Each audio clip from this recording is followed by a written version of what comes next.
Hey there, folks. Welcome back to our channel, where we break down tech tips and tricks to make your life easier. Today, we're diving into something super straightforward: how to add your American Express card to Venmo. Whether you're splitting bills with friends or sending money on the go, having your Amex ready can save you time and hassle. Let's jump right in. First things first, make sure you have the Venmo app installed on your phone. If you don't, head to your app store and download it quickly. It's free.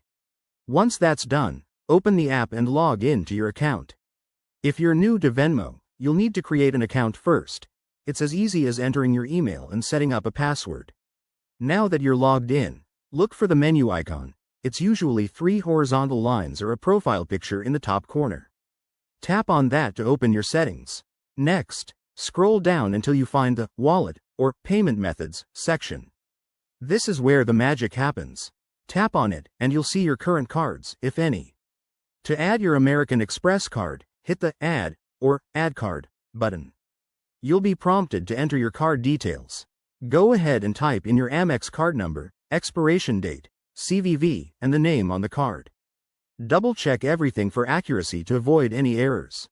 Venmo might ask you to verify your card through your bank's app or by receiving a small test transaction, so keep an eye on your Amex account for that. Once you've entered all the info and completed any verification steps, hit Save or Add Card. Voila! Your American Express card is now linked to Venmo. You can start using it for payments right away. Before we wrap up, a quick tip. Not all cards work seamlessly, so if you run into any issues, like declined additions, check with American Express to ensure your card is compatible with Venmo. That's it for today's tutorial. If you found this helpful, give us a thumbs up, subscribe for more guides, and drop a comment below if you have questions. Thanks for watching, and we'll see you in the next video.